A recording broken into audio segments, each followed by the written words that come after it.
ये 26 लोग जो जिनके परिवारों में आज कोई गुजर गया, वे ये भी जानना चाहता है कि 100 दिन गुजर गए और वे 5 दहशतगर्दियों को ये सरकार पकड़ नहीं पाई।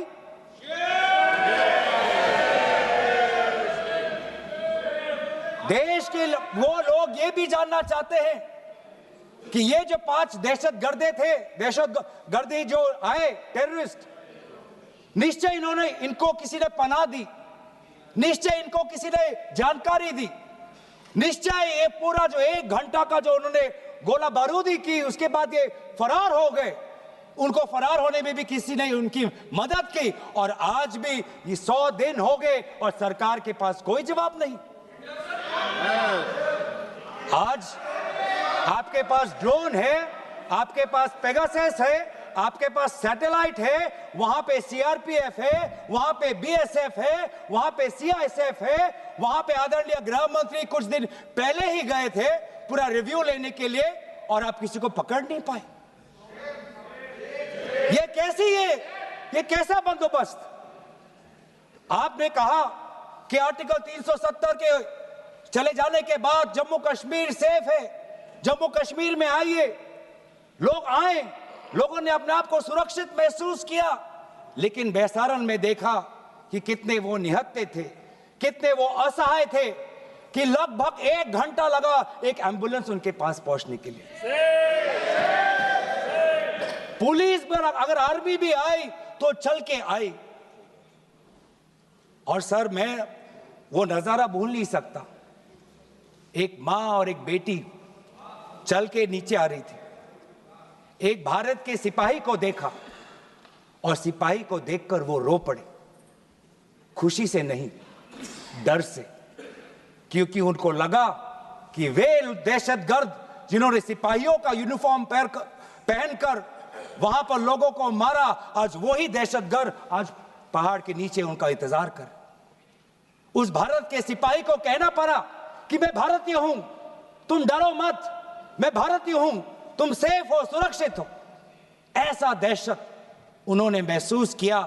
इस दहशत के ऊपर, इस डर के ऊपर आदरणीय राजनाथ सिंह एक शब्द तो कहते, आप एक शब्द तो कहते। ये आपकी भी जिम्मेवारी है राजनाथ जी, ये आपकी भी जिम्मेवारी है, रक्षा मंत्रालय का भी जिम्मेवारी है।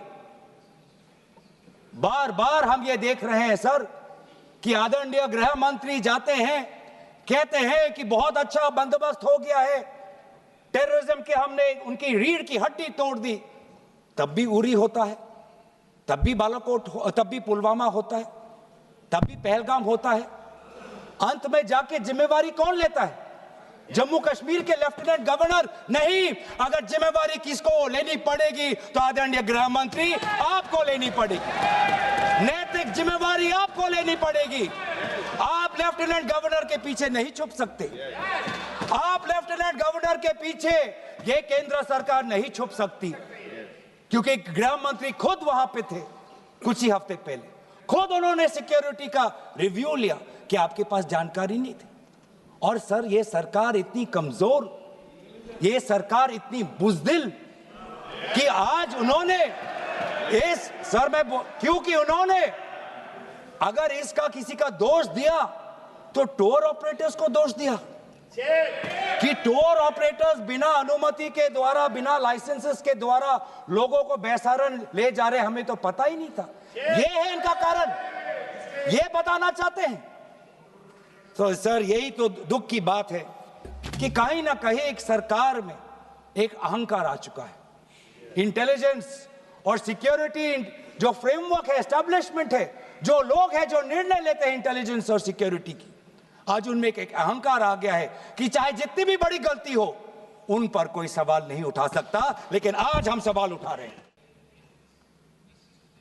प्रधानमंत्री मोदी जी, आपको, आप सऊदी अरब में थे, आप जब वापस आते आपका पहला नैतिक कर्तव्य होता कि पहलगाम आप जाते, लेकिन आप पहलगाम नहीं गए, एक सरकारी कार्यवाही के लिए आप बिहार गए और चुनावी भाषण दिया।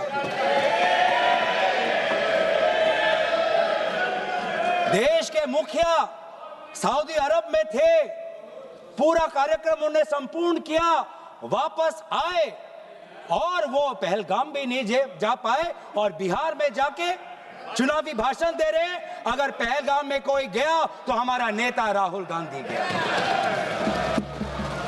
अगर पहलगाम में जो लोगों की मृत्यु हुई उनके लिए अगर शहादत की मांग कोई कर रहा है तो हमारा दल का नेता राहुल गांधी कर रहा है। राहुल गांधी जी बदामी के कंटोनमेंट में गए।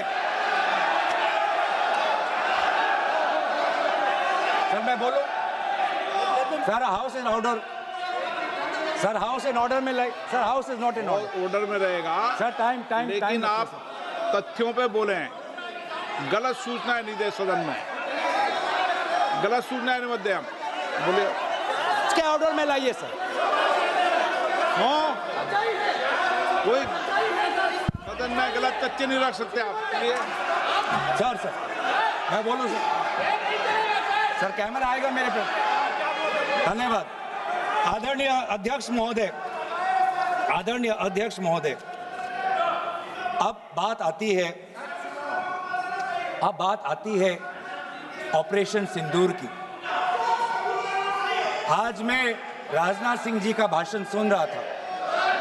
मुझे पता नहीं चल रहा था कि राजनाथ सिंह जी जो भाषण दे रहे थे वो किस समय का उजागर कर रहे थे।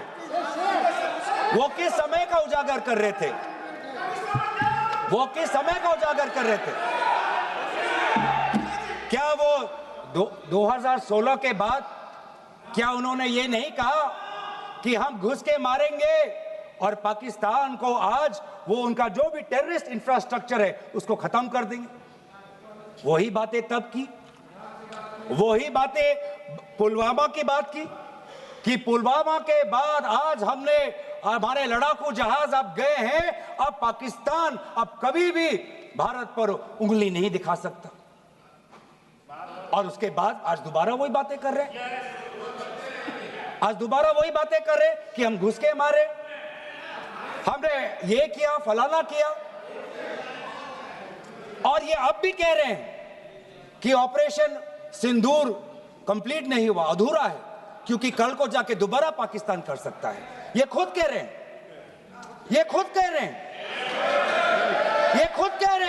कि इसके पश्चात भी पाकिस्तान कल को जाके कर सकता है। तो ये जो सफल कैसे हुआ? फिर क्या सफल हुआ? आज ये खुद कह रहे हैं कि हमारा मकसद युद्ध का नहीं था। हम पूछना चाहते क्यों नहीं था, होना चाहिए था। आज उन्होंने खुद कहा कि हमारा मकसद जमीन लेने का नहीं था। क्यों नहीं था? पाकिस्तान ऑक्यूपाइड कश्मीर अगर आज नहीं लेंगे तो कब लेंगे? ये उन्होंने खुद कहा कि हमारा मकसद था टेररिस्ट के इंफ्रास्ट्रक्चर पर आक्रमण करना। तो क्या हमने उरी के समय नहीं किया? क्या हमने पुलवामा के समय नहीं किया? लेकिन उसके पश्चात भी पाकिस्तान का इतना साहस कि आज उन्होंने पहलगाम में जो पिछले 20 वर्षों में हमारे भारतीय नागरिकों पर सबसे दर्दनाक अगर हमला हुआ है तो आपके समय पे हुआ है। आपके समय में उरी हुआ, आपके समय में पुलवामा हुआ और आपके समय में आज पहलगाम हो रहा है। कुछ बातों का उजागर किया, कुछ किताबों का भी उजागर किया। ये नई प्रक्रिया है सर। हर चर्चा में आदरणीय भाजपा के नेता एक किताब उठा लेते हैं, जानकारी दे रहे थे। हमें नहीं सर, ब्लूमबर्ग को क्या जानकारी दिया, मैं पूरा पढ़ लेता हूं without editing. What is important, क्या जरूरी, हिंदी में अनुवाद करने की कोशिश भी करता हूं, मत करो। क्या ये जरूरी नहीं कि जेट गिरे, पर क्यों गिरे, क्या गलतियां हुई, वो महत्वपूर्ण है। संख्या महत्वपूर्ण नहीं सर। 35 ही राफेल है देश में, 35 ही राफेल है। अगर उनमें से कुछ गिरे भी तो देखिए सर, मुझे तो लगता है कि बहुत बड़ी क्षति हुई। 35 राफेल अगर कुछ उनमें से भी अगर कुछ गिरे तो मुझे लगता है कि जरूरी है, क्योंकि आपको लगता है कि 35 राफेल काफी है, तो अगर कुछ गिरे तो वो भी जरूरी है। और उन्होंने उसके बाद ये कहा कि ये बात अच्छी है कि हमने अपनी गलतियां को समझा, उसको सुधरा, और 2 दिन बाद हमने अपने जेट को उड़ाए और दूर से हमने आक्रमण किया। सर, ये मैं थोड़ी जानकारी चाहूंगा। हमारे पास जो हमें ये संदेश मिलता है कि दुनिया के सबसे बढ़िया और बेहतरीन लड़ाकू जहाज हमारे पास है, सबसे बेहतरीन पायलट हमारे पास है, तो सीडीएस को ऐसा क्या कहना पड़ा, ऐसा क्या परिस्थितियां हैं कि हमारे पायलट हमारे लड़ाकू जहाज क्लोज रेंज में नहीं जा सकते, उनको दूर से ही फायर करना पड़ता? ये क्या है? ये क्या पाबंदी है? ऐसी ये क्या पाबंदी है कि सीडीएस को ये कह रहे हैं कि हमारे लड़ाकू जहाज ने पहले दिन गलतियां की, गलतियां हमने सुधारी और दूर से हमने आक्रमण किया? क्या हम पास से नहीं कर सकते? ये जानकारी हमें दे। हम ये जानना चाहते हैं कि lieutenant general Rahul R Singh ने सदन के अंदर नहीं, सांसदों को नहीं, राजनीतिक दलों के फ्लोर लीडर्स को नहीं, फिक्की में जाके कहा। क्या कहा? उसका भी मैं हिंदी में अनुवाद करता हूं कि पाकिस्तान तो सिर्फ फ्रंट पे था और पाकिस्तान के पीछे चाइना उनके पूरी तरीके से समर्थन कर रहा है। ऐसी कोई आश्चर्य की बात नहीं होनी चाहिए, क्योंकि पिछले 5 वर्षों में लगभग 80% मिलिट्री हार्डवेयर पाकिस्तान को सब पूरा चाइना से मिल रहा है। तो सर, मैं आज पूछना चाहूंगा आदरणीय राजनाथ सिंह जी से, जो सरकार चीन को लाल आंख दिखाने की बात करती है, एक बार भी आपने चीन का उजागर अपने भाषण में क्यों नहीं किया? आर्मी कर रही है, आर्मी के कह रही है, आर्मी कहती है कि सिर्फ चीन और पाकिस्तान का ये 2 फ्रंट नहीं, अब 3 फ्रंट का भी हो सकता है, कन्वर्जेंस हो सकता है चीन, पाकिस्तान और बांग्लादेश को लेकर। लेकिन मैं सरकार को याद दिलाना चाहूंगा कि ये जो 2 फ्रंट की जो बात थी, इस बात की शुरुआत किसने की थी? इस बात की चेतावनी किसने दी थी? इस बात की चेतावनी इसी सदन में हमारे दल के नेता राहुल गांधी जी ने दी थी। और यही हम जानना चाहते हैं, यही हम जानना चाहते हैं कि आज जो युद्ध हुआ, इसमें पाकिस्तान को चीन से कितना समर्थन मिल रहा है। हम सेना से नहीं, आज हम आदरणीय राजनाथ सिंह जी से और प्रधानमंत्री मोदी जी से जानना चाहते हैं।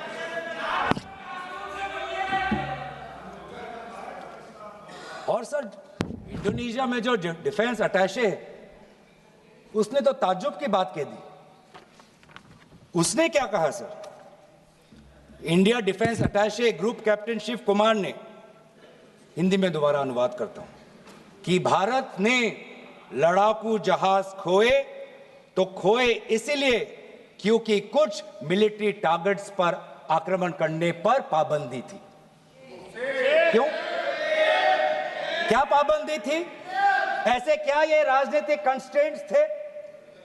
आपने कहा कि 9 टारगेट पे हमने आक्रमण किया, लेकिन हमें यह भी सूत्रों से जानकारी और मीडिया में आया है, और लेफ्टिनेंट जनरल राहुल सिंह ने खुद कहा कि पहले 21 टारगेट्स चुने गए थे और 21 से फिर 9 हुए। क्यों हुए? क्यों हुए? आज मैं ये जानना चाहता हूं कि पिछले 20 वर्ष में सबसे घातक आक्रमण हमारे महिलाओं पर हुआ, हमारे बच्चों पर हुआ, भारत के आत्मा पर हुई। हमने सबने वो दहशत को अनुभव किया, हम सब एकजुट हुए, हमने पूरी तरीके से समर्थन प्रधानमंत्री मोदी जी को दी कि अब जाइए, और ऐसा एक माहौल बन चुका था कि देश किसी भी कीमत चुकाने के लिए तैयार था। पूरा देश प्रधानमंत्री मोदी जी के साथ था, विपक्ष प्रधानमंत्री मोदी जी के साथ था, और अचानक 10 मई के दिन पे हमारे राष्ट्रदूत कहते हैं कि हम पाकिस्तान पर हमला करेंगे, और शाम के 10 मई को सूचना आती है कि पाकिस्तान के साथ अब युद्ध पर हम परिणाम दे रहे हैं, सीज फायर हो गया। क्यों हुआ? हम आदरणीय प्रधानमंत्री मोदी जी से जानना चाहते थे, अगर पाकिस्तान वाकई में अपने घुटने टिकने के लिए तैयार था तो आपने क्यों रुका? आप क्यों रुके और किसके सामने आप झुके? किसके सामने आपने सरेंडर किया? किसके सामने आपने सरेंडर किया? वो अमेरिका के राष्ट्रपति जो 26 बार आज कह चुके हैं कि व्यापार को लेकर उन्होंने भारत और पाकिस्तान को सतर्क किया और दोनों को मजबूर किया कि वो इस जंग को छोड़े। 26 बार। आज राष्ट्रपति ट्रंप खुद कहते हैं कि 5-6 जेट गिरे हैं। एक जेट करोड़ अरब रुपयों का है, मिलियंस एंड मिलियंस का है। इसलिए हम जानना चाहते हैं, आज हमें स्पष्ट रूप से आदरणीय राजनाथ सिंह जी बताएं, देश पर विश्वास करें, देश में वो साहस है सच्चाई सुनने की। आज आप बताएं कितने लड़ाकू जहाज गिरे? हमारे में वो साहस है, क्योंकि ये सूचना, ये सच्चाई सिर्फ देश के नागरिकों के लिए नहीं, ये सूचना, ये सच्चाई हमें देश के जवानों को भी देना है। आज उनसे भी झूठ कहा जा रहा है, उनके बीच में भी भ्रम फैलाया जा रहा है। हम उनकी जो सच्चाई है आज हम सदन के अंदर लाना चाहते हैं। और सर, बात में आती है विदेश नीति की।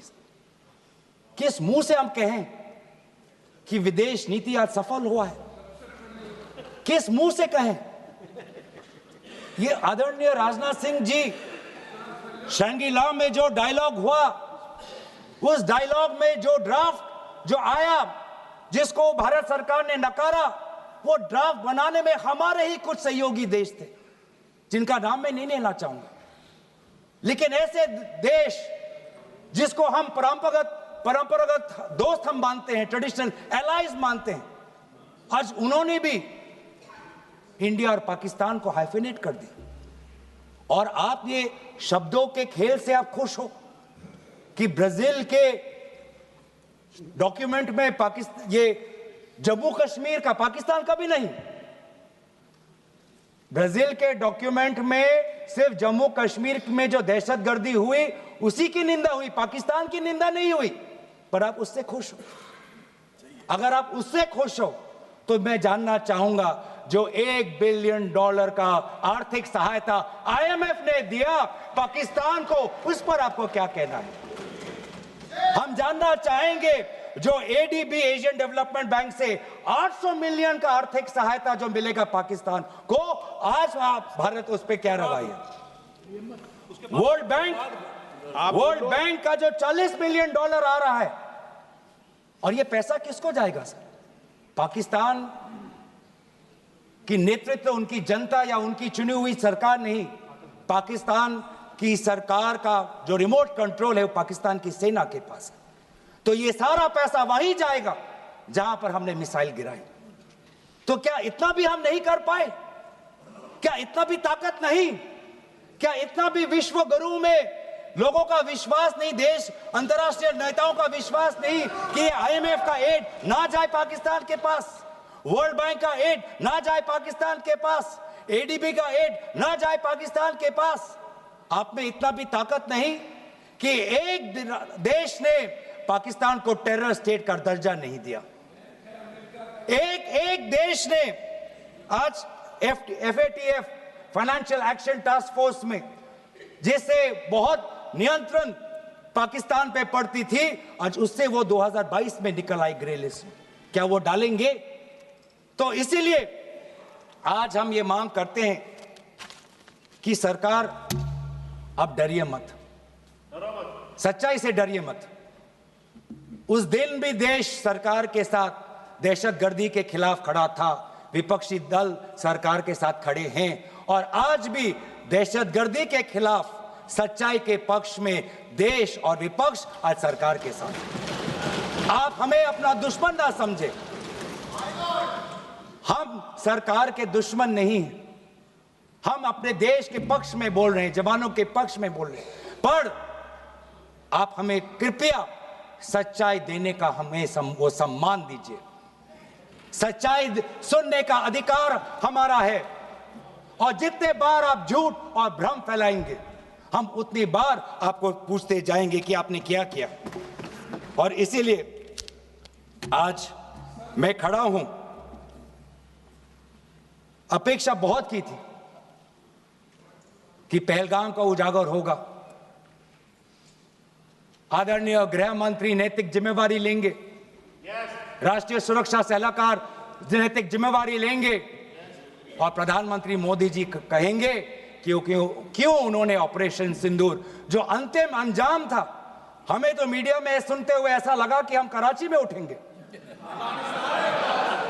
मीडिया में हमारे भारत की मीडिया जो जिनको सूचना आपसे ही मिलती है, उनका सुनने में लगा कि आज तो हम फतह करके ही रहेंगे, लेकिन पता चला कि नहीं, कहीं ना कहीं हमारे पैर डगमगा गए, और जो अंतिम परिणाम था उससे पीछे हम हट गए। हमें पीछे नहीं हटना, हमें आगे बढ़ना है सच्चाई के साथ, लोकतंत्र के पक्ष में। इन्हीं बातों के साथ मैं अपना पक्ष समाप्त करता हूं। धन्यवाद। जय हिंद।